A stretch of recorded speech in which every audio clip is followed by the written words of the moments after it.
Bëjmë një rrëfim këtu në studio, si çdo ne mundohemi që të cillim rrëfime interesante, rrëfime suksesi, edhe sigurisht rrëfime personale. Bashkë me mua sot do të flasim për të qenurit grua, mirë po grua dhe suksesshme, të kesh përgjithësi edhe të punës, madje të kesh edhe pozita udhëhecse. Për diskutu për këtë temë, në studio kam Liridona Misinaj Piraj.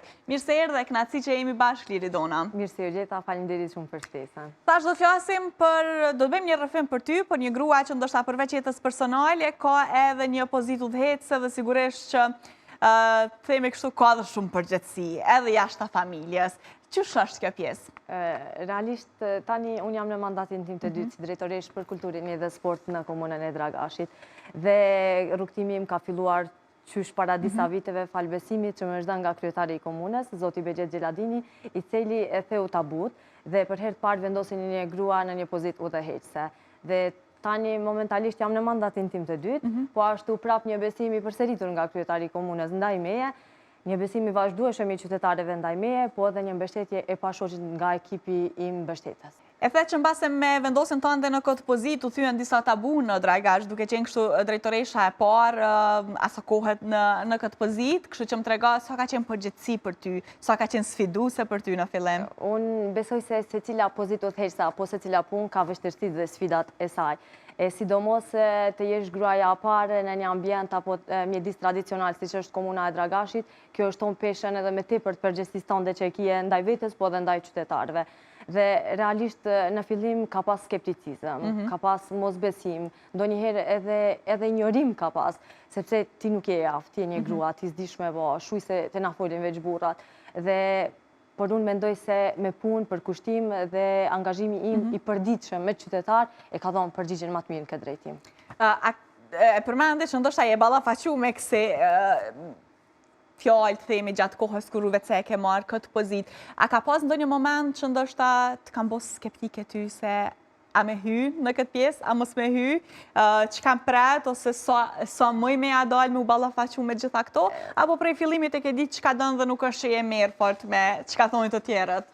Unë kam kuptuar që kyçja në politik kërkon guxim, sidomos për një grua, gara nuk ka qenë as pak e lehtë. Dhe realisht mundi me thonë që unë e kum pas një besim të jashtëzakonshëm me qytetarët dhe lidhjen time që e kum pas me qytetarët edhe me linin kam besuar fort tek ajo pjesë. Dhe në zgjedhjet e fundit që kemi pas lokale ne si komunë në komunën e Dragashit, fatmirësisht për fatin tim të mirë kam dalë kandidatja apo asamblejsti më i votuar ndonjëherë në komunën e Dragashit. Dhe është një nder, një privilegj jashtëzakonshëm për mua. Ç'është bën me undi kjo? A të bëmë undi që okej, ja pas na dalë? Po, me njënën anë edhe kam një përgjegjësi morale për secilin qytetar, do me thonë për secilin ata të cilët besuan tek unë. Dhe unë besoj se me këtë votë komuna Dragashit e dëshmoj se do me thonë po vendoset meritokracia dhe po vlerësohet puna, sinqeriteti dhe gatishmëria për të qëndruar afër dhe shërbyer qytetarëve. A ka gratë të tjera pas jush, pastaj që morën guximin ose që ishin paka shumë në këto pozita udhëheqëse, sepse the që isha e para dhe paka shumë e qele derën edhe ndoshta për gjithë kënd tjetër ka qenë shumë më e lehtë që ka ardhur pas jush. Po, ka gra dhe vajza të reja, tashme akulli është thyer. Dhe në komunën e Dragashit shohim çdo ditë më tepër gra, të cilat udhëheqin procese të ndryshme menaxheriale, qoftë në administrat, në arsim, apo edhe iniciativa të ndryshme shoqërore. Dhe unë, si që thash edhe me heret, kjo mendësi është larguar, edhe gratë din duan dhe ja dalin. E vërtet, edhe shpeshherjen edhe me të zonjat, edhe më kreative. Valla që po, shpeshheri thome edhe kryetarit komunës që e ke bo një hap shumë të mirë, shumë të rëndësishëm këtë drejtim. Pas një dyshim, edhe sidomos thash që flasim në një kohë kur jemi të barabartë dhe se cili ndoshta merr pozitën që e meriton.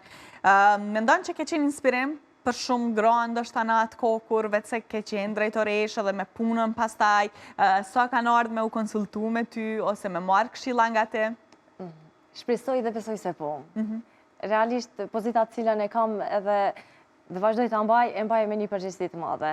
Shpeshherë takoj vajza nxënësa apo studente nga komuna e Dragashit dhe shpeshherë kam pyetje të vazhdueshme në këtë drejtim. Drejtoresha është e vështirë dhe zakonisht më vjen më thonë që asnjë qëllim nuk është i pamundur nëse ti ke dëshirë edhe vullnet, edhe duhesh me punu fort për me arrit çato.